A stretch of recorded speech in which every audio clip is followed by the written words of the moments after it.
자, 이제 어제 본 전기기기 시험 문제요.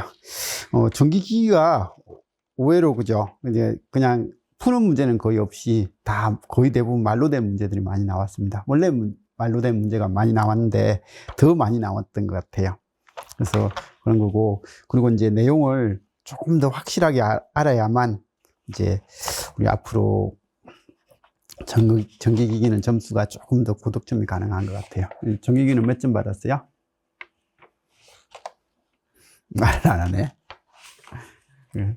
여기 적혀 있네. 반타작 넘었네요. 큰일이네. 자, 전기기기는 진짜 이게 그날 컨디션이 좋아야 되는 거예요. 이런 문제는 진짜요.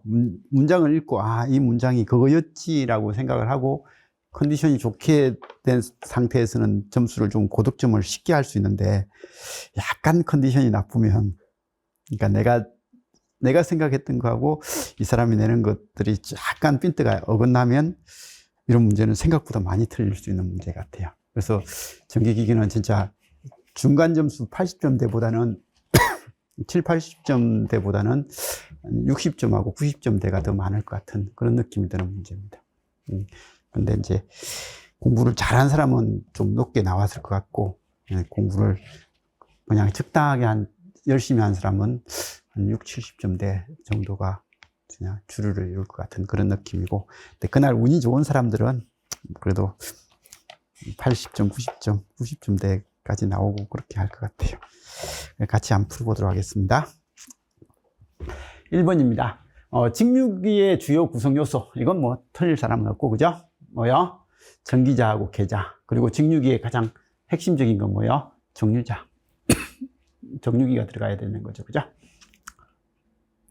그래서 전기자가, 이건 전기자고, 그죠?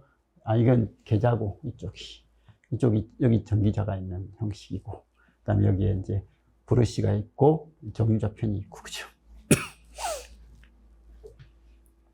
그래서 계자, 전기자, 정류자의 브러쉬, 뭐 이런 형태다. 건수비가 100대 20인 변압기에 1차 척이 100V 61초, 뭐 이런 것들은 뭐 그냥 변압기에 가장 기본 문제가 나왔더라고요. 그죠? 5대 1이네요. 그죠? 여기 100V입니다. 그럼 여기는 20V인가요? 여기에 1 플러스 1이라는 이런 부하가 달렸다. 2차 척 전류의 크기를 물어봤으니까요. 전류의 크기는. 여기도 전압의 크기고 특별한 말이 없으면 시로값이죠. 그죠? 시로값이고, 이것도 100V는 아무 말 없이 전압 100V는 시로값이라고 했습니다. 그럼 여기 20V도 시로값이고, 임피던스의 크기는 얼마요? 루트 2니까 전류는 루트 2분의 2C. 그냥 보시면 되고요. 변압기 철심의 낱장 두께가 2분의 1배로 변할 때 와 전류소는 약 몇 배가 되는가 라고 해가지고 우리 수업 시간에 히스테리스소는 F에 비례하고 그 다음에 최대 자속 밀도의 제곱에 비례한다 라고 많이 했고, 그죠? 와류소는요, 두께의 제곱에 F의 제곱에 최대 자속 밀도의 제곱에 비례한다 라고 이렇게 이야기를 했는데, 지금은 두께의 제곱을 이야기하는 거죠. 그죠? 이게 와류선에서 이 두께가 지금 이제 2분의 1배로 된다. 두께가 반으로 줄어들면 와류선은 어떻게 된다고요? 4분의 1로 감소한다. 뭐 그런 이야기를 하는 거죠. 그죠?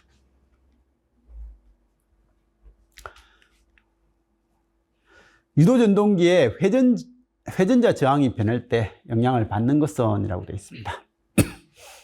유도전동기의 회전자 저항이 기계수는 무시한다라고 했을 때, 뭐 일단 우리 맨날 이야기했듯이 유도전동기 이런 형태를 해가지고 했을 때 요거죠, 그죠?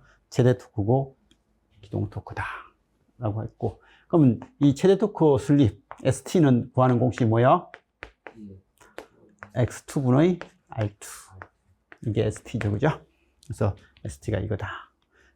최대 토크는요, EXS분의 E제곱, V제곱이 되는 거죠, 그죠? 그래서 이런 형식이 되더라 라고 해서, 그래서 R2를 바꾸면 최대 토크 슬립은 바뀌더라. 그래서 R2를 크게 하면 최대 토크 슬립은 바뀌지만 최대 토크는 안 바뀌더라. 근데 당연히 기동 토크는 어떻게 되더라고요? 기동 토크는 바뀌더라. 이런 내용이 있죠. 그죠? 그래서 이런 거 우리가 많이 봤던 겁니다. 그죠? 그래서 이런 거고, 기동 전류도 바뀌었죠? 기동 전류도 바뀐 이런 형식이다. 그래서 이게 기동 토크고요. 최대 토크는 일정하더라. 뭐 이런 형태의 내용이 있죠. 유도기에 그냥 이런 내용들을 알고 있는 사람들은요, 최대 토크는 변화가 없더라. 기동 토크는 변동하더라. 그죠? 답은 이거. 이건 볼 필요도 없고. 무부하 전류는 0인 거예요. 2차 저항이 크든 작든 무부할 때는 0인 거예요. 그죠? 무부하 토크도, 무부하 전류가 0이니까 토크도 K파이 IA인데 0이죠. 그죠? 그래서 0이더라.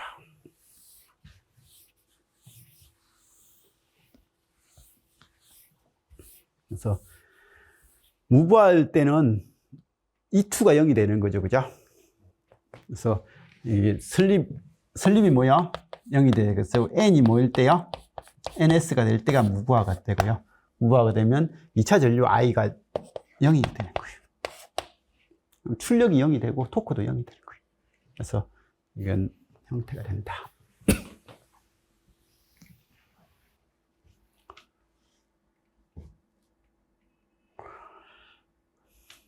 최대 토크 설립은 X2분의 R2더라. 라고 하고, 최대 토크는 그래서, 최대 토크는 아까 전에 그냥 이것만 적었나요? K가 들어가야 됩니다. 그죠? K가 뭐야? 오메가죠. 그죠? 오메가 분의 1인가요? 그죠? 그래서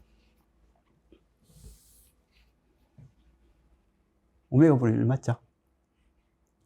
토크니까, 그죠? 자, 뭐 2차 저항제어법에서 이런 그림을 많이 봤으니까 됐고요. 자, 다음은 여러 직류 전동기의 부하 전류에 따른 속도 특성 곡선이다. 그림 가나다라의 알마전 직류 전동기를 바르게 연결한 거. 이건 뭐 그냥 할 수 있는 거죠. 그죠? 직류 전동기에서 부하 전류에 대한 속도 회전수예요. 그러면 E는 K 파이 N V-IAR. 그러면 N은 K 파이분의 2인데 K 파이분의 V-IAR. 이런 꼴이다. 그럼 이제 이 가를 일단 먼저 기억을 하는 거 제일 중요하죠. 그죠? 가는 부하 전류가 커지면 회전수가 증가하는 게 있나? 이 부하 전류가 커지면 분자는 무조건 어떻게 돼요? 감소하는데도 이 값이 커지려면 분모가 더 작아져야 되는 거예요. 분자가 줄어드는 것보다 분모가 줄어드는 게 더 작아지는 거. 이거 딱 보자마자 뭐야? 차동이 딱 보여야 되는 거예요. 그래서 이건 차동이다.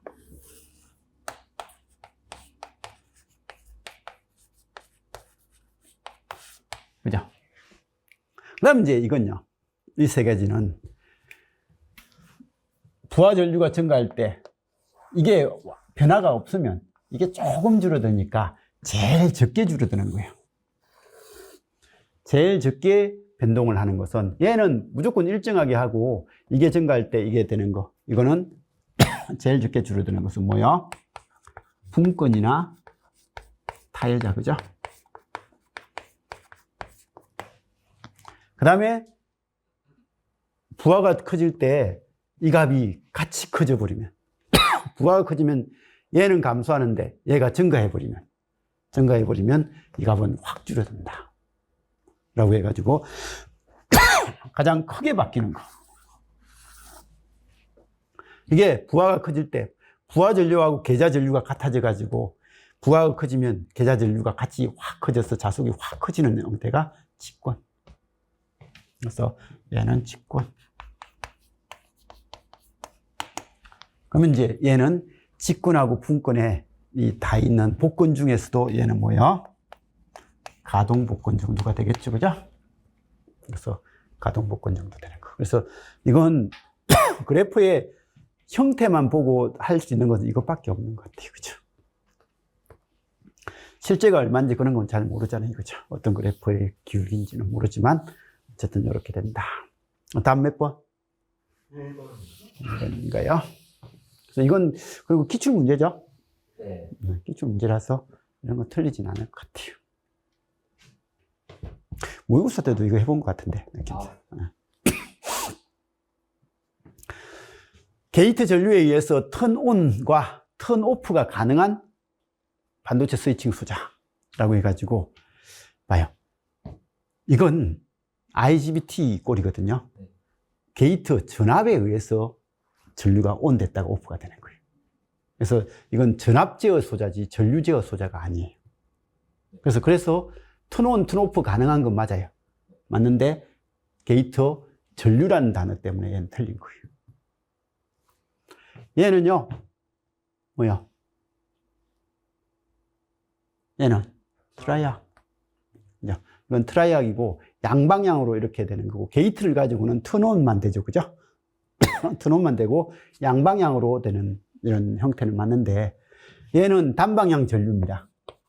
얘는 양방향 전류가 되는 거라는 거고, 게이트를 가지고는 온만 가능한 거예요. 온 제어만 할 수 있더라 라는 거고, 이거 SCR이죠.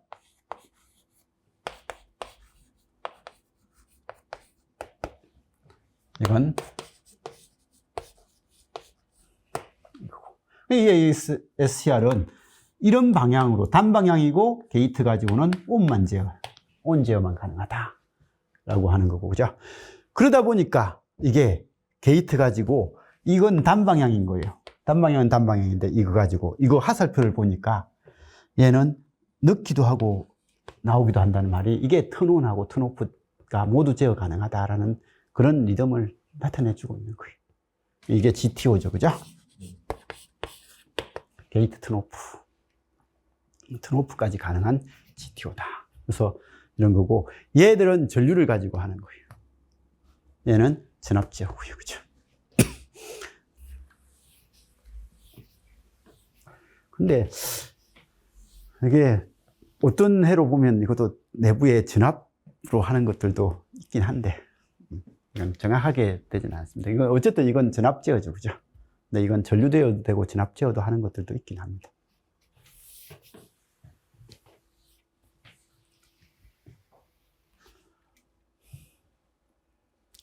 직류기의 전기자 반작용에 대한 설명이다. 옳지 않는 것. 이런 것들은 맨날 등장하는 거죠, 그죠? 전기자 반작용을 하면 부하 전류가 증가할수록, 전기자 반작용이 뭐였죠? 전기자의 전류가 흐르면서 발생하는 거죠. 계자자속을, 주자속을 왜곡시키는 형태로 해서 전체 주자속이 감소돼서 유기기전력이 작아지는 그런 형태를 하더라. 그래서 부하 전류가 증가할수록 전기자 반작용은 많아진다. 전동기에서는 속도를 감소시키는 쪽으로 된다. 맞나요? 전동기에서는 속도를 감소시킨다. 전기자 반작용이 일어나면. 증가한다. 조금 이상하네요, 그죠? 보상곤선을 사용하여 저감시킬 수 있다. 전기자 반작용을 저감시키는 것은 맞잖아요, 그죠? 네, 맞아요. 그 다음에 계자철심을 포화시켜서 주자속을 감소시킨다. 오늘 맞잖아요. 주자속을 감소시키는 방향이고, 이 철심이 이런 형태가 좀 있긴 하다고 하더라고요. 그래서 일단 주자속 감소, 감자작용을 하고 편자작용에 의해서 중성축 이동 이렇게 하는데 요런 제가 단어를 하나 적었는데 계자철심을 포화시켜서 주자속을 감소시킨다라는 걸 보니까 편자작용이 일어나면 한쪽 자극에서는 자속이 증가하고 반대쪽에서는 감소하는데, 이때 자속이 증가분이 100% 증가하지 않고 포화가 돼버려서 증가를 안 되고, 감소하는 쪽은 감소가 되는데 증가되는 쪽은 제대로 증가가 안 돼서 주자속이 감소한다, 그런 이야기를 하더라고요. 그래서 결과적으로 주자속이 줄어든다 라는 그런 내용이에요, 그죠? 그런 의미고, 이거는 답이 2번 맞는데 왜요?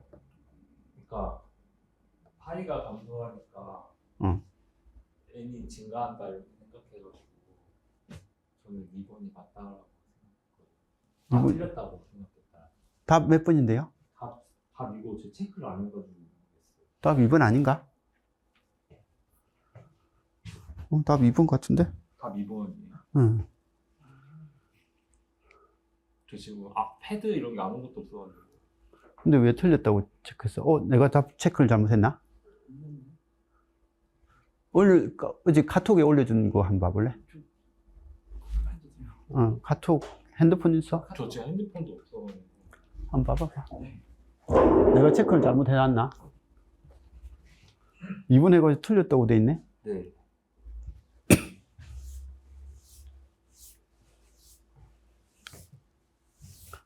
그래서 기본적으로 전동기가 되면 그죠? 주자속이 감소하니까 자속 파이가 감소하면 증가할 가능성이 있다라고 해서 답이 2번 같은데? 왜 2번이 틀렸다고 돼 있어? 7번이죠. 응. 2번 맞아요. 2번 맞아요? 응.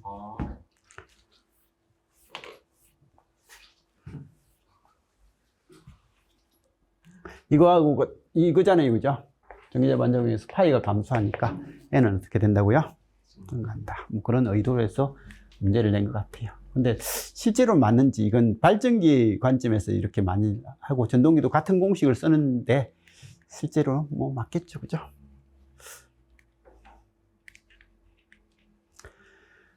자, 분산 기동형 단상 유도 전동기에 대한 설명이다. 옳지 않는 거. 이것도 문제가 잘 나온 것 같아요. 이제 학생들이 확실하게 공부하겠죠, 그죠? 분산 기동형 해가지고요. 맨날 하는 요거 주건선이 있으면 주건선은요 코일만의 회로니까 R이 조금 있고 R이 R1이고 L1이고 X1이라고 하면 R은 작으면서 L이 큰 거예요. 자속을 크게 내야 되니까 L을 크게 해야만 자속이 많아지거든요. 그래서 이렇게 되니까 얘는 L만의 회로는 완전히 90도인데 완전히 90도가 아니고 한 이 정도로 전류가 한 90도 가까이 내리는 거예요. 그래서 전압이 이걸 때 전류 I 주자속은 이건 거예요. 근데 보조자속은요.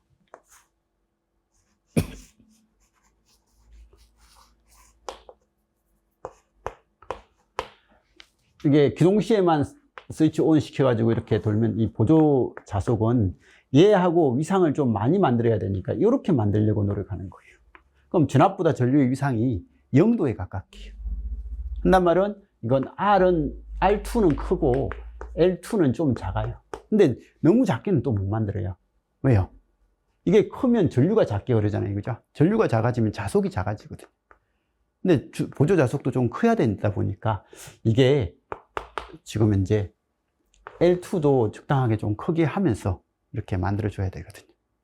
그래서 이렇게 된 거고. 그래서 이게 90도에 가까우면 가까울수록 이 각도가 90도에 가까우면 가까울수록 좀 더 기동 토크를 크게 만들어서 이제 빨리 돌릴 수 있게끔 해주는 게 목표거든요. 목표니까 어쨌든 전압보다 전류의 위상이 얼마 차이가 안 나야 돼요. 그러면 얘 R1 대 X1의 비율하고 R2 대 X2의 비율로 보면 얘는 이게 훨씬 큰데 얘는 이게 훨씬 크게 이렇게 돼 있는 거예요. 그래서 그런 상식 정도는 알고 봐달라고 했습니다. 그게 이제 요거죠, 그죠? 이 그림. 이건 주자속의 전류고요. 여기 흐르는 전류고. 이건 슬레이브 쪽이죠.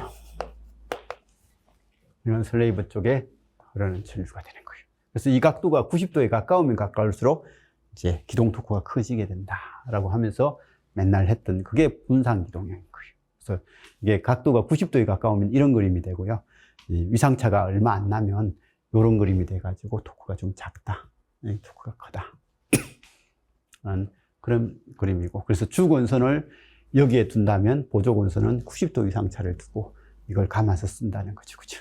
그래서 이렇게 해서 회전자개를 원래 교본자개만 있는 애를 회전자개로가 발생되게끔 해서 이렇게 사용한다라는 걸 했던 게 분산기동형의 기본 개념이었어요.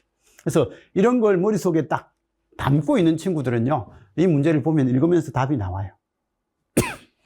일정 속도 이상에서 보조건선을 개방한다. 여기 원심력 스위치죠, 그죠? 이 원심력 스위치가 일정 속도 이상이 되면 원심력 스위치가 개방된다 라고 그렇게 이야기를 했고요. 보조건순의 전류의 위상은 주건순의 전류의 위상보다, 이게 보조건순의 전류의 위상이고요, 주건순의 전류의 위상인 거예요. 그럼 이렇게 되니까 보조건순의 전류의 위상은 주건순의 전류의 위상보다 늦다. 아, 이게 보조건순이 빠르죠, 그죠? 네, 주건순이 늦죠. 그래서 이런 거고, 보조건순의 리액턴스에 대한 저항의 비율은, 이게 보조건순의 리액턴스에 대한 저항의 비율, 리액턴스에 대한 저항의 비율이라는 말이 X분의 R이에요, R분의 X예요. 국어적으로, 리액턴스에 대한 저항의 비율 하면 이거겠죠, 그죠? 네. 그럼 이거니까 주건선은요, X1분의 R1. 근데 X가 크잖아요. 네. X가 크고 R이 작으니까 이 값은 작아요. 근데 보조건수는 X가 작고 R이 크니까 이 값은 커지겠죠, 그죠? 그래서 보조건선의 리액턴스에 대한 저항의 비율은 주건선보다 좀 크다라는 건 충분하잖아요, 그죠?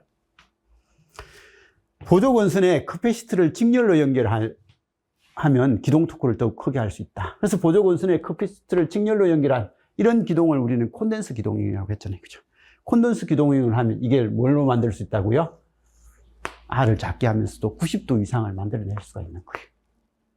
90도 이상을 쉽게 만들어낼 수 있으니까 이 XL하고 XC 관계에서 XC를 크게 하면 이제 이렇게 만들 수 있으니까, 근데 이게 사실 콘덴서 기동형이죠, 그죠? 그래서 콘덴서 기동형이다. 그래서 이 문제는 이 분산 기동형의 이런 전류 특성이다라는 걸 머릿속에 가지고 있는 사람들은 읽으면서 그냥 답 다 내요.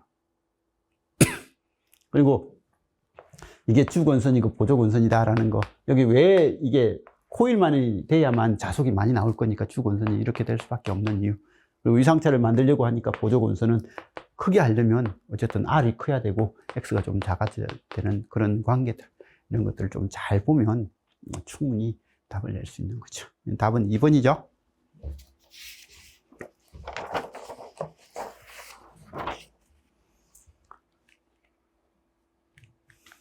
그래서 이게 중요하다고 했는데, 그래도 문제가 이제 나왔기 때문에 학생들이 이건 앞으로는 더 잘할 것 같아요. 저는 이런 것들을 설명해 줄 때 학생들이 좀 안 들으면 마음이 아프거든요.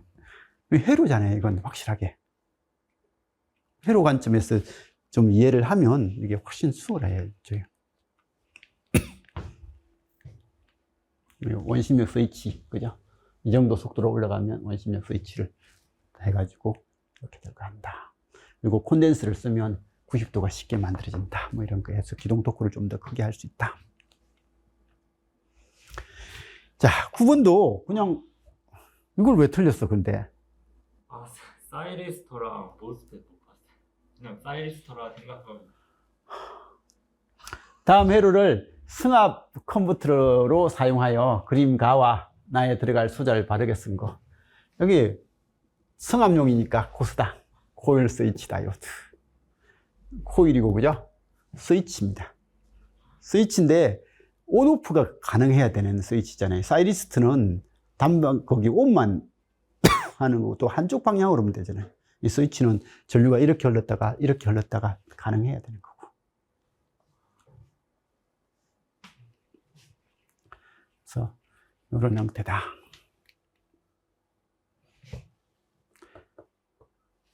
이 모스펫은 코일이고, 그죠?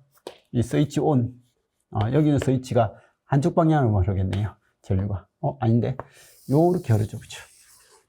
이렇게 흘러가지고 전류를 쭉 크게 만들어 놓고 나서 스위치를 탁 오프시켜버리면 요렇게 전류가 흐르죠. 그래서 이건 한쪽 방향으로 흐르네요, 그죠? 그래서 요런 형식이 된다. 다시 온시켜버리면 또 이렇게 해서 전류를 키우고 또 오프시키면 큰 전류가 이렇게 슉 가서 저는 이런 식으로 동작하는 이런 형태가 부스터 형식이다. 이건 양방향일 필요는 없네요, 그죠?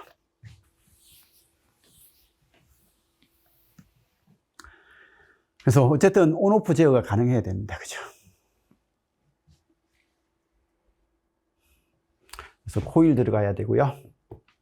여기는 모스펫이 들어가야 되죠. 부스트.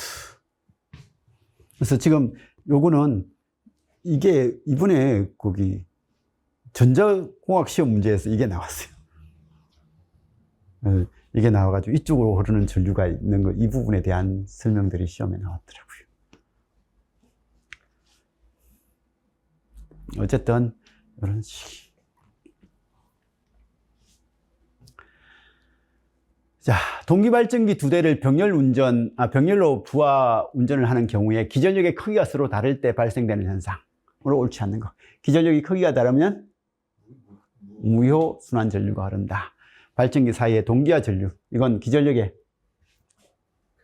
위상이 다를 때 발전기 사이의 역률 차이가 발생한다. 그래서 한쪽은 역률이 커지고, 그죠? 한쪽은 역률이 작아지고, 그래가지고 되는 거고. 발전기 사이에 무효순환 전류가 흐르고, 기전력이 큰 발전기가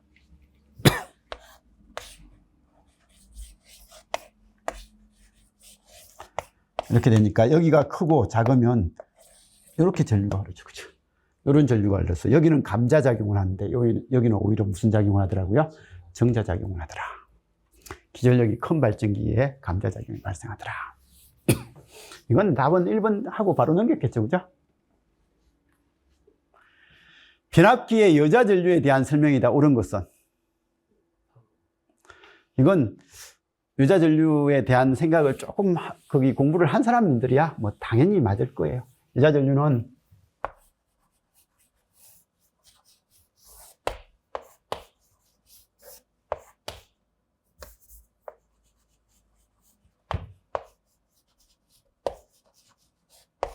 이 전류가 여자 전류잖아요, 그죠?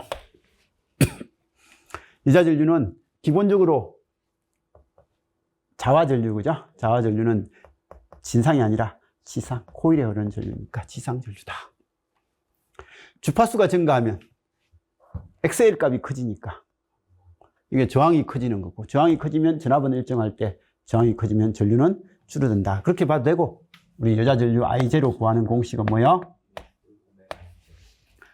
VL은 L dT분의 DI라는 이 관점에서 I는 L분의 1의 인테그랄 VLT의 dT다. 그죠?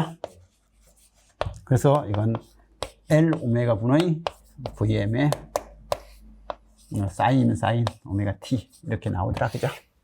그래서 이렇게 해가지고 여기 주파수가 여기 있으니까 주파수가 증가하면 여자 전류는 감소하더라 라고 해도 되는데, 이 그림을 딱 봐가지고, 그죠? 이 그림을 보면, 아, 주파수가 증가하면 감소하겠다. 라는 느낌으로 봐도 되고. 1차측 건수가 증가하면 여자 전류는. 이게, 여기에는 L이라는 것이 L분의 뮤S의 N제곱이었잖아요. 그죠?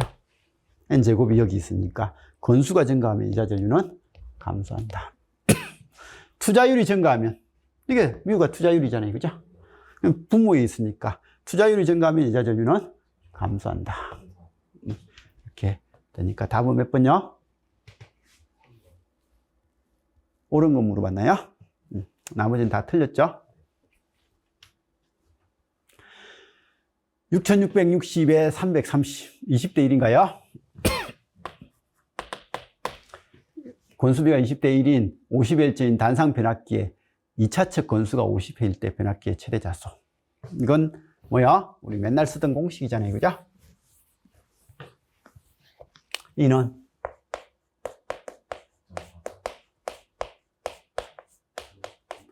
BS인데 지금은 BMS인데 파이M 물어봤죠. 그죠?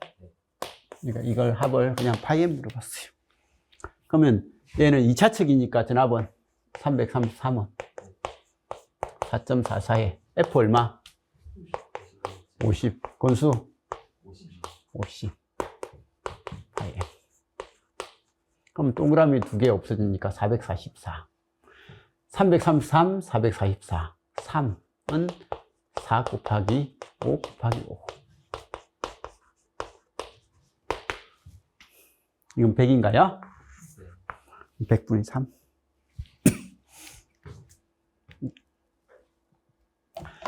인버터를 이용한 유도전동기의 속도 제어에 대한 설명이다. 옳지 않는 거. 인버터를 이용한 유도 전동기 속도 제어. 이걸 이용한 유도 전동기 속도 제어가 뭔데? 라고 하면요. 이 인버터가 뭐예요? 이게 직류를 교류로 만들어주는. 그럼 직류를 교류로 만들 때 우리 요즘 가장 많이 이야기했던 것 중에서 하나가 직류를 교류로 만들 때 거기 속도를 어떻게 빠르게 하냐 늦게 하냐 듀티비를 조절해 가지고 전압 조절을 하고 속도를 조절하면서 주파수 제어까지도 할 수 있다 라고 해서 이 인버터를 가지고 할 때 VVVF 그죠? 볼티지 가변을 하고 그 다음에 프리퀀시도 가변을 할 수 있는. 그래서 이런 단어가 지금 이제 이 인버터를 이용한 유도 전동기인 거예요. 그래서 전압 제어, 주파수 제어를 할 수 있는 그런 형태다. 옳지 않는 거. 그러면 우리 여기 보기를 일단 볼까요? 전원 주파수가 증가하면 전동기 속도는요. 전동기 속도, 기본적으로 속도는요, 동기 속도, N은 1-SNS예요. 1-S에 P분이 120F잖아요. 그래서 주파수가 증가하면 어쩔 수 없이 그냥 속도는 기본적인 슬립에서 동작할 때 속도는 증가할 수밖에 없어요. 그죠? 그래서 주파수 조절 가능하니까 주파수 제어를 해서 이렇게 할 수 있다라는 그 이야기를 하는 거고, 그죠? 인버터는 전동기에서 가변 전압과 가변 주파수를 공급한다라고 되어 있죠, 그죠? VVF가 가능하다. 최대 토크는 전압의 제곱에 비례하고 주파수에는 반비례한다. 토크 TM 구하는 공식이요. K 곱하기 K에 EX EXS분의 EA EJ 이 제로 2죠, 그죠? 네. 그래서 정지시의 유기기전력의 제곱에 비례하는 이겁니다. 이것만 보면 여기가 주파수 있거든요. 주파수에 반비례하고 전압의 제곱에 비례할 것 같은데 우리 이거였잖아요. K가 오메가 S 1에 얘가 뭐라고요? 2파이 NS잖아요. 그죠? 그래서 얘는 2파이 60분의 NS고 NS는 좀 전에 P분의 뭐야? 120F가 있죠. 그래서 주파수가 증가하면 여기도 주파수가 있고 여기도 주파수항이 있거든요. 그래서 우리는 이걸 공부하면서 우리 예전에 이론 공부하면서 이런 거 최대 토크가 주파수만 증가하면요. 주파수가 기본이 여기일 때, 전격이 여기일 때 주파수가 반으로 줄면 여기보다 여기 최대 토크는 4배가 돼요. 주파수가 2배로 증가하면 4분의 1이 되는 거예요. 그래서 이렇게 되는 그 관계를 이야기를 한 형태죠. 그죠? 그리고 이게 VF 일정이죠. 그래서 주파수 비하고 전압의 비를 똑같은 비율로 맞추면 최대 토크는 변동을 한다, 안 한다? VF 일정 제어 법칙이 주파수하고 전압을 똑같은 비율로 증가시키면, 감소시키면 변화가 없다. 이 공식에서 주파수하고 전압을 똑같은 비율로 키우면 최대 토크 TM은 변동을 한다, 안 한다? 안 한다. 라는 그런 내용이었잖아요. 그죠? 그래서 이걸 아느냐라는 질문이었어요. 근데 이제 이게 최대 토크는 전압의 제곱에 비례하고 이건 맞잖아요. 그죠? 근데 주파수에 저 공식을 그냥 봐버리면 EXS만 딱 봐버리면 주파수에 반비례한다 라는 걸 맞다고 할 수 있는데 주파수의 제곱에 반비례가 돼야 되는 거예요. 그래서 이건 틀린 거예요. 전격 속도 이하에서 전압을 유지하고 주파수를 낮추면 철심의 자속이 포화될 수 있다 라고 해서 전격 속도 이하에서 아까 전에 이거 보죠. 전압은 유지하면서 뭘 낮추면요? 주파수를 낮추면 이거하고 이거 곱이 일정한데, 그죠?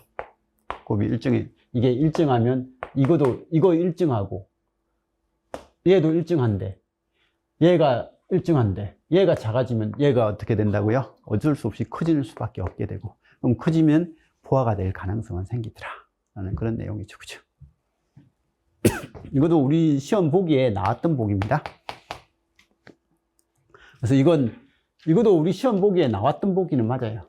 근데 수업하면서 했을 때 이걸 주파수, 이론 수업하면서도 주파수에 반비례하는 느낌이 드는데 여기에 F가 있어가지고 주파수의 제곱에 반비례한다. 뭐 이런 이야기를 몇 번씩 했던 겁니다.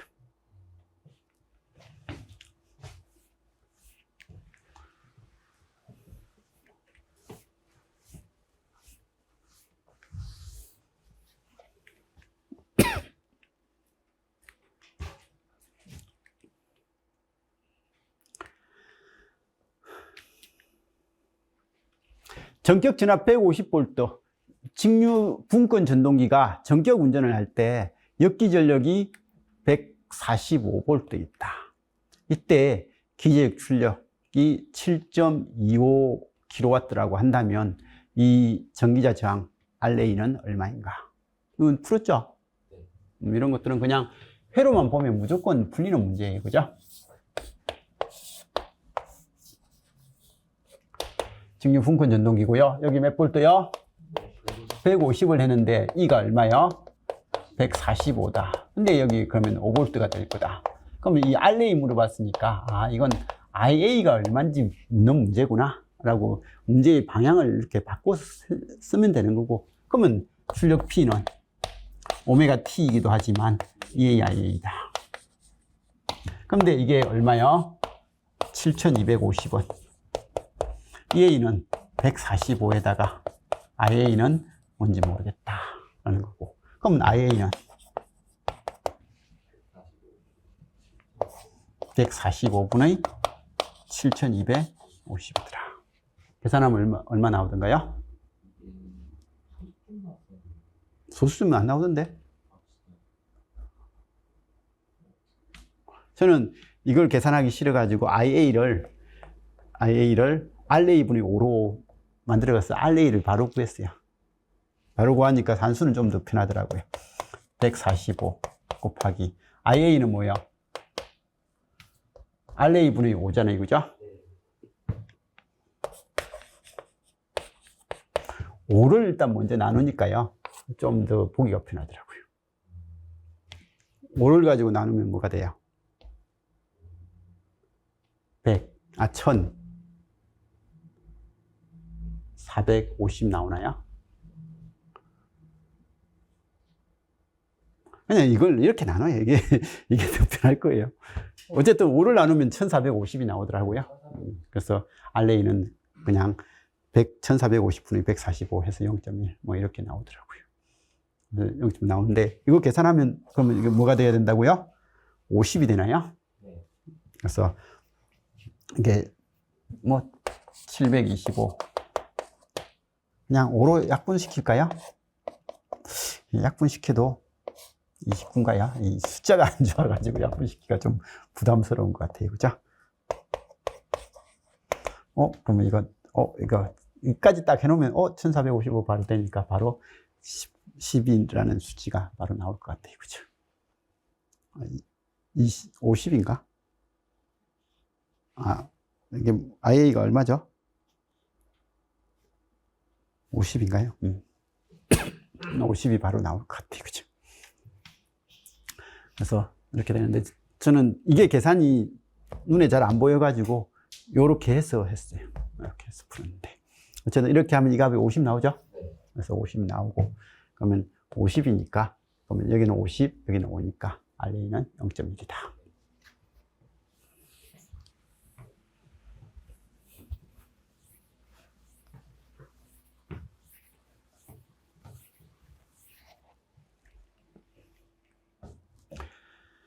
자, 이 문제는 진짜 겁만 안 먹었으면요, 무조건 답은 낼 수 있었어요.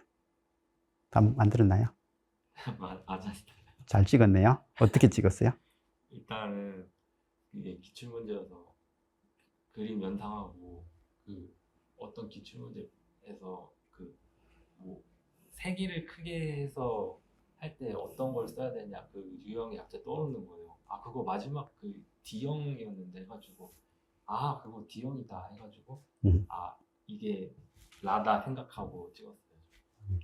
저는요, 저는 외우진 않았는데 이 문장을 보고 바로 답은 라밖에 없네 라고 했어요. 이게 다음은 삼상 농형 유도 전동기에 대한 NEMA 표준 토크 특성 곡선이다. 그림 가부트 라에서 전부하 운전 슬립이 가장 큰 것. 전부하 운전이 이거잖아요. 이게 전부하 운전이고 슬립이 여기 중에서 가장 큰 건 뭐예요? 라. 끝이잖아요. 그래프에서 우리 부하 토크 이거잖아요. 네. 이거 부하 토크에서 전부하 운전 설립 여기 만나는 게 전부하 운전이잖아요. 교점이 전부하 운전 설립이거든요. 네. 가장 큰 건 라. 찍어서 봐줘. 아니 그렇게 적혀 있어요. 뭐라 적혀 있으니까 그게 D 맞아요. D가 이게 전부하 운전 설립이 크고 기동 토크가 큰 뭐 그런 형태다 라고 적혀 있거든요. 그러니까 그걸 알든 모르든 이걸 당하지 않고요. 문제에서 이 키워드를 정확하게만 봤으면 이거 쭉 꺼놓고 전부하 설립이 제일 큰 건 여기네. 기동 토크 제일 큰 건 여기네. 네. 뭐 그렇게 찾아내면 되는 거죠. 이제 이걸 겁을 먹어버리면 문제가 눈에 안 들어오는 거예요. 그죠? 이 문제의 키워드는 이거거든요. 전부하 운전 설립이 가장 큰 전동기. 이 특성이거든요. 근데 그걸 내가 외웠던 그걸 생각해가지고 뭔가를 기억하려고 하다 보면 답을 내기 힘들지만 우리가 상식으로 전부하 토크는 보통 이거다. 그죠? 이거하고 교점이 전부하 운전이다. 그럼 설립이 가장 큰 건 어느 건데? 라고 하니까 가장 큰 건 이거다. 그냥 그렇게 내면 되잖아요. 그죠? 그래서 답은 4번밖에 될 게 없죠. 그래서 전동기 특성을 A, B, C, D 네 가지 종류로 나누어서 원하는 사양을 쉽게 분류할 수 있도록 한 방법이 있다. 각 토크의 특성은 그림과 같이 주어진다. 라고 해서 클래스 A, B, C, D래요. A, B, C, D. 이것도 알고 있으면 좋을 것 같아요. 그죠? A, B, C, D. 이렇게 되는 것 정도는 좀 기억을 해 두시기 바라고요. 그래서 B는요, 산업에 쓰이는 범용 전동기이며, B가 요렇게 되는 특성 곡선입니다. 범용 전동기는 이거랍니다. A급보다는 높은 회전자 저항을 갖고 기동 전류가 더 낮다. A급보다는 기동 토크가 작으니까 회전자 저항이 높은 회전자 저항은 잘 모르겠는데, 그죠? 기동 토크는 어쨌든 좀 낮네요. 기동 전류는 사실 잘 모르겠고, 그죠? 좋은 기동 특성을 가지며 선풍기라든지 환풍기 같은 환기용 장치에 적합한 게 A급이다. 그래서 원심력 펌프라든지 선풍기와 같이 부하의 특성이 속도에 비례하는 속성이 있더라. 그림과 같이 B급 전동기의 최대 토크까지 비례적으로 증가하는 속성은 부하의 증가하고 비례하므로 일정한 가속 토크를 낼 수 있더라. 이렇게 일정한 가속 토크로 전속력에 빨리 도달할 수 있는 장점이 있더라. 라고 해서 있는 게 A급이래요. A급이 이거네, 그죠? 제가 그림을 이걸로 했나요? 그 다음에 이제 B급이래요. 미안합니다. B급이었죠. A급은요. B급의 전동기에 비해서 더 큰 기동 전류를 갖고 있으며 그 외의 특성은 B급과 거의 동일하더라. A급이 이거다, 그죠? 기동 토크가 좀 크고 기동 전류도 좀 크대요. 일반적으로 고효율의 전동기다. 주로 A급 전동기를 일컫는 경우가 많다. C급은요, 정상적인 기동 전류의 크기를 가지는데 C급은 이렇게 돼서 이렇게 됩니다. 정상적인 기동 전류의 크기를 갖고 있으며 기동 토크 값이 크더라. 컨베이어 벨트와 같은 부하를 감당하는 전동기를 설치하는 목적으로 사용할 때는 C급 전동기가 적당하더라.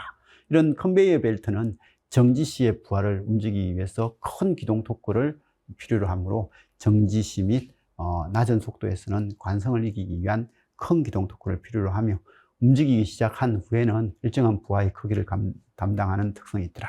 이러한 특성이 요구되는 부하에 일반적으로 B급 특성의 전동기를 사용을 하면 기동할 수 없게 되더라. 그래서 C급 전동기는 높은 기동 토크를 가지며 속도가 증가하면서 부하 토크가 약간 감소하므로 이러한 부하를 잘 다룰 수 있더라. 뭐 이렇게 되는 거에 C급. 속도가 증가하면 증가할수록 이 토크가 이렇게 감소하는. T급은 이제 우리가 지금 우리 그림은 요렇게 돼 있죠. 네. 이렇게 돼 있는데 어쨌든 기동 토크가 가장 큰 그런 형태가 T급이래요. T급은 높은 기동 토크 값을 갖고 있으며 큰 설립 값에서 작동한다. 그래서 지금 문제가 이거잖아요. 전부하 설립이 가장 큰 거. 그래서 이런 형태에 작동하더라. 아변기라든지 엘리베이터 등과 같이 사용되며 플라이휠과 같은 기계적 장비하고 같이 사용되는 경우가 많더라. AB급의 전동기는 낮은 회전자 저항값을 가지므로 높은 효율로 운전되는데 CD급 같은 경우에는 전동기는 높은 회전자 저항값을 가지고 효율보다는 높은 기동 토크를 목적으로 사용하는 게 특징이다. 뭐 이렇게 되어 있습니다. 한번 읽어보자고 가져왔습니다. 어쨌든 나눔별 문제풀이에 있던 문제입니다. 그죠? 유도 전동기가 발전기 모드로 동작할 때에 대한 설명이다. 이건 사상은 운전이죠? 회생 제동이 가능한 거죠. 그죠? 옳은 거 물어봤습니다. 답은 1번하고 바로 넘겼겠다. 대부분. 그죠? 설립의 범위는 S가 0보다 작은 거고. 그죠? 회전 자계와 같은 방향으로 토크가 발생하는 게, 토크는 세로축이니까 반대 역토크죠. 그죠? 회전 자계의 반대 방향으로 회전하는 게 아니라 이건 정방향이죠. 그죠? 이건 우리가 많이 봤던 거니까 지금 소개 안 해도 될 것 같습니다. 그죠? 이런 형태다.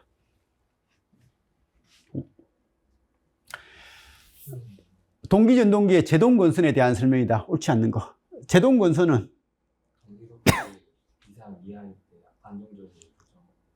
난조 방지, 그죠? 난조 방지하는 거고, 그리고 멈춰 있을 때는 기동 토크를 만들어 주는 거고. 그러니까 유도 전동기처럼 사용해서 기동 토크를 만들어 주는 거고, 이제 운전 시에는 난조 방지, 그죠? 속도가 동기 속도보다 빨라진다 늦어지면 거기에 대해서 반응해서 난조 방지다. 그래서 제동건선은 난조 방지라고 많이 이야기를 합니다. 그죠? 기동 토크 발생시킨다. 맞죠? 부하의 변동 시 난조 방지다. 동기 속도에서는 어떤 작용도 안 하죠. 그죠? 동기 속도보다 빠르면 감속을 시켜주고 늦으면 가속을 시켜주는데 같을 때는 아무런 유기 기전력을 안 만들어내거든요. 그게 이제 유도 전동기가 설립 0일 때, 유도 전동기가 설립 0이 되면 어떻게 된다고요? 아무런 기전력을 유기 안 시키잖아요. 그죠? 그거하고 같은 거죠. 작동하지 않는다. 제동건선은 외부의 교류 전원에 접속되어 있는 게 아니라 이 제동건선은요, 외부의 전원에 연결되어 있는 게 아니라 댐핑바가 이거거든요. 그냥 바로 이렇게 해놓으면 그게 끝이에요. 그래서 그게 끝인 거예요. 이게 이런 외부 전원을 연결하는 그런 구조가 아닌 거예요. 그래서 그냥 유도전동기처럼 그냥 농용 유도전동기처럼 막 꽂아놓은 거예요. 그게 제동건선이다.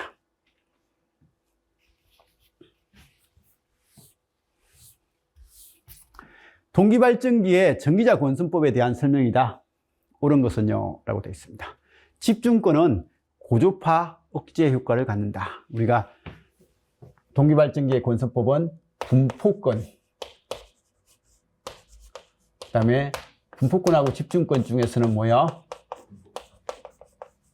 분포권을 쓰고, 단절권, 권하고 전절권 중에서는 단절권을 써가지고 우리가 보통 쓰는 것은 분포단절권을 많이 사용하더라. 왜요? 고주파를 정연파에 가깝게 만들려고, 그죠? 구형파로 만들면 이런 애들은 구형파 쪽이 나오고 이런 애는 정연파에 가깝게 나오더라. 정연파에 가깝게 나온다는 말이 뭐야? 고주파들이 줄어들더라. 그죠? 그래서 집중권은 고주파 억제 효과를 갖는다. 말도 아니고, 그죠? 고주파 억제 효과는 분포단절권이고, 분포권에서 기전력의 파형이 왜곡된다. 분포권에서를 사용하면 집중권이나 이런 것들보다는 뭐가 된다고요? 집중권보다는 기전력의 파형의 왜곡이 적게 되고, 그죠? 적게 되고. 단절권과 이청권. 기본적으로 단청을 쓰는 건 거의 없죠, 그죠? 거의 대부분 이청권을 쓰고, 단절권, 분포 단절권에 이청권을 쓰는 게 기본이죠. 그래서 이건 이청권을 쓴다. 이건 틀린 건 아니고. 전절권에서 코일 피치는 극 간격보다 짧다가 아니라 전절권은 극 피치하고 코일 피치가 같은 거고 단절권이 그죠? 단절권은 코일 피치는 극 간격보다 짧죠. 그래서 이건 이런 거고. 그러니까 답은 3번밖에 될 게 없어요. 그죠? 틀릴 만한 건 없죠. 그래서 이런 권선법이 있긴 한데 우리는 분포 단절권을 많이 쓴다. 이유는 파형을 정연파에 가깝게 만들려고, 고조파를 억제하려고. 역률 1의 상태로 부하 운전 중인 동기 전동기가 있다. 이 동기 전동기의 부하가 증가하면 발생되는 현상으로서 옳지 않는 거. 그래서 이건 역률 1로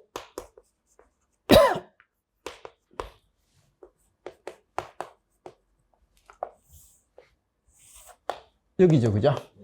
그래서 역률 1로 운전하는 동기 전동기가 있다. 이때 부하가 증가하면 이런 식으로 된다고 했어요, 그죠? 부하가 증가하면 이렇게 위로 올라가면 올라갈수록 부하가 증가되고, 그러면 전기자 전류는 어떻게 되고요? 더 커지는 거죠, 그죠? 그래서 이렇게 된다. 부하가 증가하면 발생되는 현상이다. 자, 근데 단 뭐요? 단자 전압과 계좌 전류는 일정하다. 그래서 역률 1일 때 계좌 전류가 여기였는데 증가를 하면요, 이게 역률이 1이 되는 지점이 약간 이쪽으로 이동해요. 그러면 증가하면 이쪽은 어느 영역에서 동작한다고요? 역률 1일, 여기서는 이쪽이 지상이고 이쪽이 진상이죠, 그죠? 근데 여기서는 이 역률이 1이니까 이렇게 되면 올라가면 무슨 부하가 된다고요? 이게 지상이 돼버리는 거예요. 그래서 지상이 된다라는 것 정도는 조금 알고 봐주시면 좋을 것 같고요. 그래서 이게 계좌 전류가 일정하다라는 이것 때문에요. 자, 지상 전류가 흐른다. 맞죠, 그죠? 지상 전류가 흐른다. 유효 전류가 증가한다. 당연히 증가하겠죠. 전기자 전류가 증가할 거니까, 그죠? 상진압이 유도 진압보다 크다. 전동기니까 여기 단자 진압 V, 여기 전력 E, 여기 I, 그죠? 이렇게 되는 형태고, 그럼 이렇게 될 때 V는 ZSI 더하기 E. 근데 RI 플러스 J의 XSI 더하기 E인데 동기기는 거의 무시. 그죠? 그래서 N은 J의 XSI 더하기 E다. 그러면 얘는 단자 전압 V가 일정하니까 V 일정하다. 그런데 지금 이제 지상 부하니까 I는 이렇게 된다. 그러면 XSI는 얘보다 90도 빠를 거니까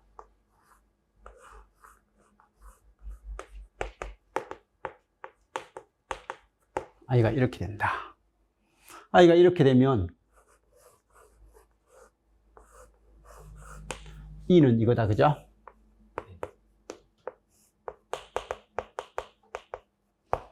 뭐 이런 형식이 된다고 했어요, 그죠? 그래서 이렇게 되고, 근데 이게 역률이 1에 가까우면 1에 가까우면 얘가 V일 때 I도 이거죠? 그러면 XSI는 이게 될 거고, 그죠? 이게 될 거니까 얘는 이런 모양이 될 거고, 이게 JXSI가 되고, 그럼 얘는 이런 게 E가 될 거예요, 그죠? 그래서 이런 거니까 지금 이때 이게 단자 전압이고 여기서는 상전압인 거예요. 얘는 유도 전압인 거예요. 근데 역률이 1에 가까워지면 가까워질수록 이거하고 이거의 관계는 어떻게 될 거냐, 이런 것들이 이제 질문인 거예요. 누가 클 것 같냐, 그런 내용. 이런 역률이 아주 낮으면요, 역률이 아주 낮으면 얘는 이런 모양이 될 거거든요. 그럼 이게 이런 모양이 돼버리면 이게 E가 되거든요. JXSI 되고 이게 V니까 상진압보다 단자진압이 거의 단자진압보다 여기 기전력이 어떻게 된다고요? 작아요. 작은데 이제 역률이 1에 가까우면 1에 가까운 쪽은 단자진압보다 유기 기전력이 어떻게 된다고요? 약간 커지고 진상이 되면 무조건요. 이게 이렇게 되니까 얘가 이런 모양이 되니까 E는 무조건 어떻게 된다고요?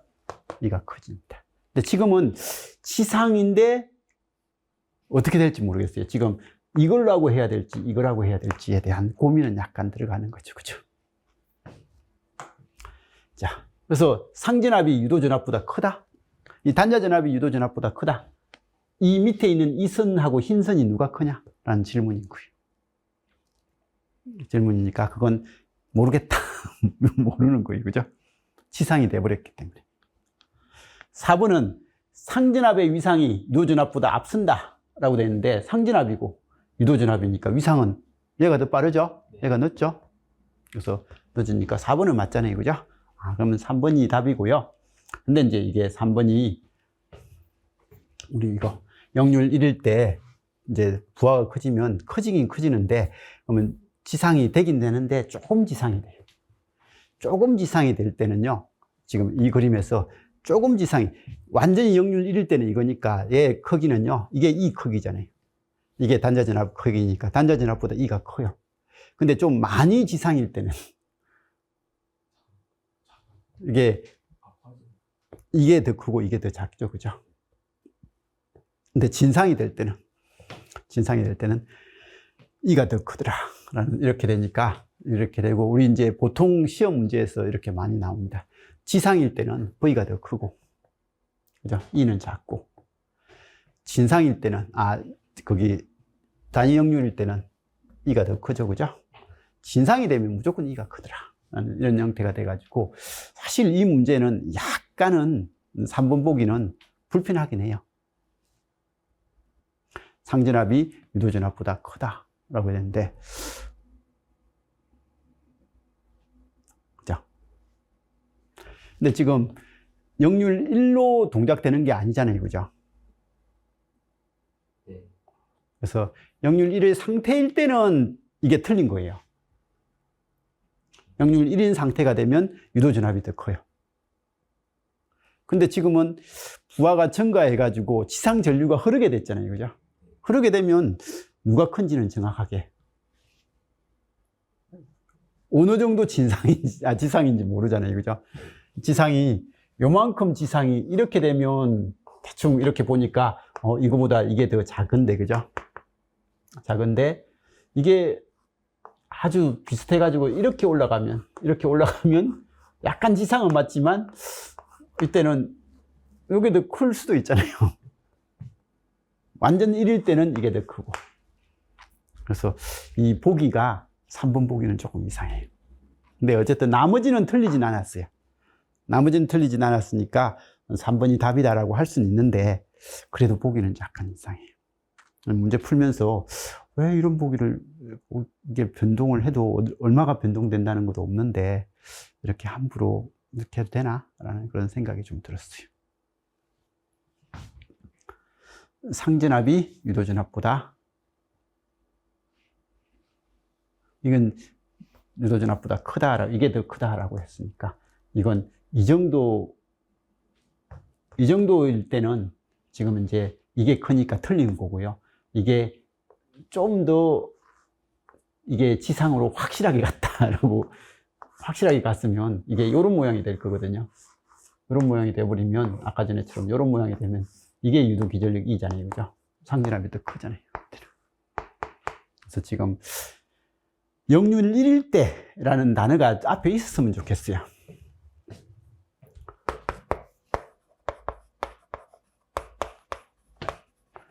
이럴 때는 상진압이 유도전압보다 크다라고 하면 이건 무조건 틀린 거잖아요. 그죠? 틀린 건데. 그래서 옳지 않는 거 제가 답이 3번으로 돼 있죠? 네. 3번으로 돼 있는데 이건 조금은 불편해요.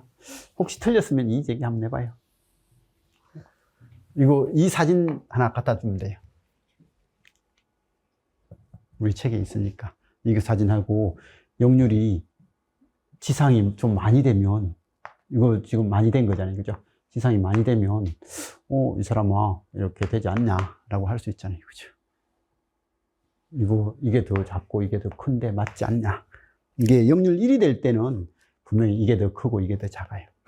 근데 지금 지상이 얼마나 됐는지 모르는데 이런 보기가 나와도 되냐라고 그렇게 이의제기를 하면 뭐 조금 받아줄 수도 있을 것 같기도 해요. 저는 이의제기 못하니까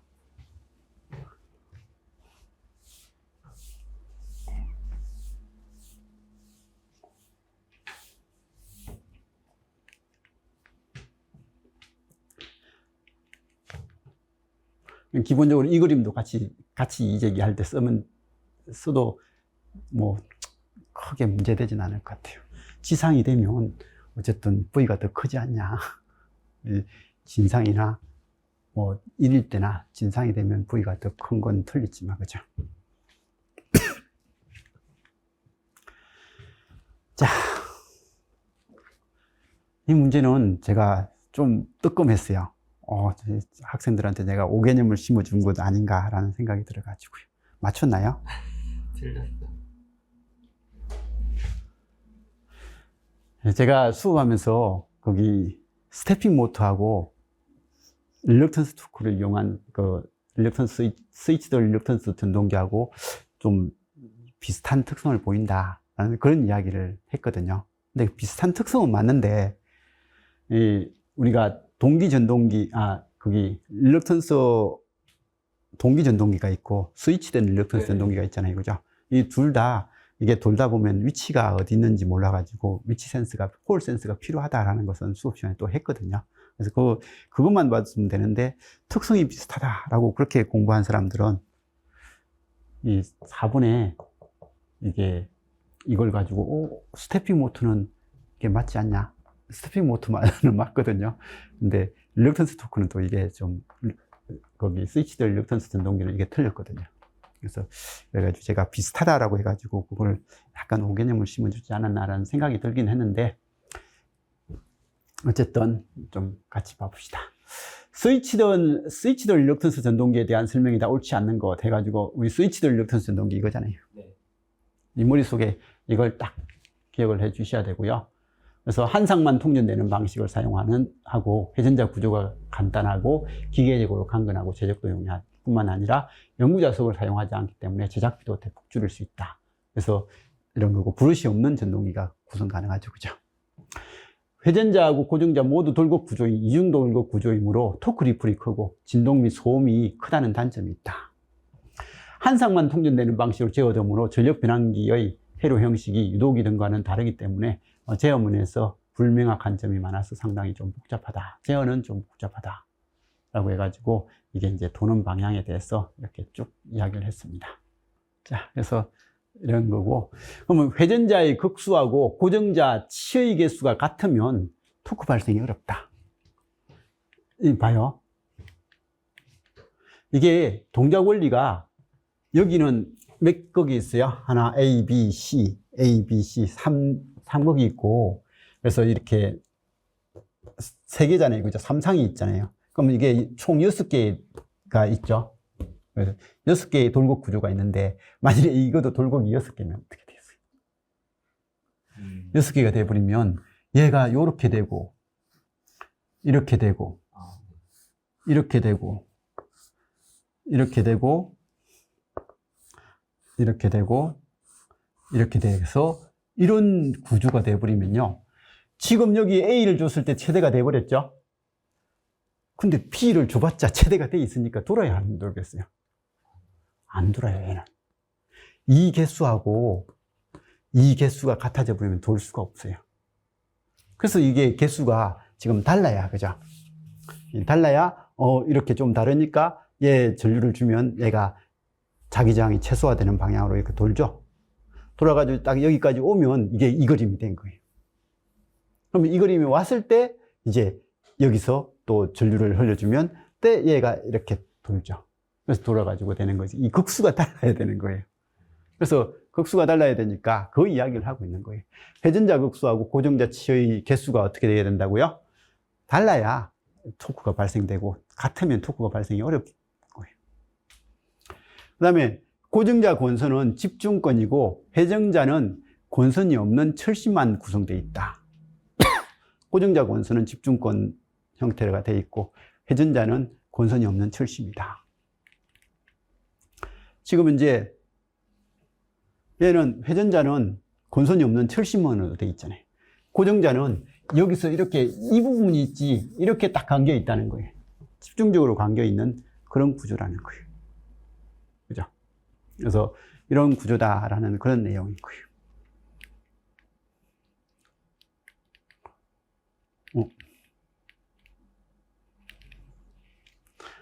그래서 고정자 권선은 집중권이고 회전자는 권선이 없는 철심만으로 구성되어 있다. 토크의 맥동이 비교적 크기 때문에, 그죠? 얘가 이거 줄 때는 이걸로 탁 돌고, 다 돌아서면 다시 이걸 주면 그때 또 돌고 하니까 약간 스무스하지 않잖아요, 그죠? 그래서 이게 왔다가 섰다가 왔다가 섰다가 왔다가 섰다가 이렇게 탁 움직였다 섰다가 움직였다 섰다가 하니까 토크 리플이 생긴다는 거예요. 그래서 토크 리플이 생긴다라고 하는 그런 내용이 되고요. 그래서 토크의 맥동이 비교적 크기 때문에 진동 및 소음에 민감하지 않는 시스템에서 주로 사용하더라. 그래서 이게 민감한 시스템에 쓰면 이 자체가 소음을 많이 내니까 좀 불편하더라는 거죠. 그렇죠? 민감하지 않는 시스템에 사용하더라. 펄스의 개수에 비례하여 회전하므로 위치 및 속도 정보를 제공하는 피드백 시스템이 없어도 구동이 가능하다라고 했는데, 이게 펄스의 개수에 의해서 회전하는 건 스태핑 모터나 똑같은 거예요. 똑같이 되는데 이게 홀 센스가 필요한 거예요. 얘는 거기 자기 저항이 최소화된 시점이 돼야 돌려야 되거든요. 근데 만일에 얘 같은 경우 그냥 자기 저항이 최소가 되는 위치로 안 왔는데도 이게 딱 이렇게 돼서 돌려야 되는데, 이때 탁 하면 이게 돌아가요. 돌아가고 있는데 조금 도는데 얘를 바로 줘버리면 얘는 자기 저항이 이쪽이 최소가 돼가지고 이렇게 돌 수도 있는 거예요. 그러니까 이걸 줘가지고 돌려고 하는데 바로 넘어가 버리면, 이렇게 돼버리면 이쪽으로 또 배열을 해가지고 이게 가다가 반대 방향으로 돌는 그런 경우가 있어요. 이것 때문에 항상 얘가 자기 저항이 최소화됐는지를 확인을 하고 그 다음 클럭으로 넘어가야 되는 거예요. 그래서 그 다음 클럭으로 넘어가야 되는, 이게 거기 스태핑 모터하고는 다르대요. 스태핑 모터는 그냥 클럭 주면 탁탁탁 그렇게 5개 가면 무조건 도는데, 이게 여기는 스위치드 일렉트론 전동기에서는 홀 센스를 이용해서 자기 저항이 최소가 됐는지 확인하고 그제서야 넘겨주고 그 다음 클럭으로 넘어갈 수 있게끔 해주고 하다 보니까 뭐는 필요하다고요? 이 피드백 제어는 피드백 시스템이 있어야 된다라는 그런 형태. 홀 센스 가지고 그걸 확인을 하는 시스템이 있어야 된다라고 그렇게 이야기를 하더라고요. 그래서 이게 홀 센스 쓴다는 말이 피드백 제어를 한다는 거예요. 그래서 우리 스위치드 일렉트론 전동기에서 홀 센스 쓴다. 가격이 좀 싼 홀 센스 쓴다고 했잖아요, 그죠? 그래서 이런 형태는 쓰는데, 그래서 이 부분은 제가 여기 스태핑 모터하고 비슷하다라고 이야기를 해버려가지고 그걸 생각하고, 스태핑 모터는 피드백 제어 안 한다고 했는데 그러면 이게 틀린 거 아니냐라고 이렇게 오개념으로서 접근을 한 사람이 있을 것 같아서 제가 뜨끔하더라고요. 근데 분명히 홀 센스 쓰는 것 이야기했는데, 그죠? 자, 아무튼 이렇게 해서 풀었습니다. 근데 문제를 풀었을 때 크게 힘든 건 없죠, 그죠? 전체적으로 내용 정리만 잘 됐으면 풀 수 있는 것들이 생각보다 많습니다. 그리고 19번은 혹시 틀렸으면 이의제기 한번 해보는 것도 필요한 것 같습니다. 그래서 이건 분명히 그 변동된 부하니까 역률이 어떻게 됐다는 건 확실하게, 뭐 지상은 됐는데 어느 정도 지상이 됐는지 모르잖아요, 그죠? 모르니까 이건 한번 이의제기 해보는 것도 필요한 것 같습니다. 자,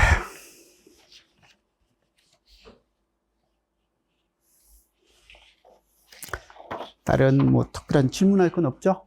뭐 대충 이 정도면 된 것 같습니다. 그죠? 아무튼 시험 보느라고 고생했고요. 이제 어쨌든 남은 시험 뭐 잘 좀 정리를 했어요. 지금은 이제 어쩔 수 없습니다. 그냥 시험 끝난 건 끝난 거죠. 그죠? 끝난 건 끝난 거고, 그건 이제 미련 버리시고, 이제 올해 또 특히 지방직을 많이 뽑으니까 남은 시험에 좀 더 집중해가지고 지방직 합격할 수 있게끔 그렇게 좀 해주셨으면 좋겠습니다. 자, 그럼 여기서 마치겠습니다. 이상입니다.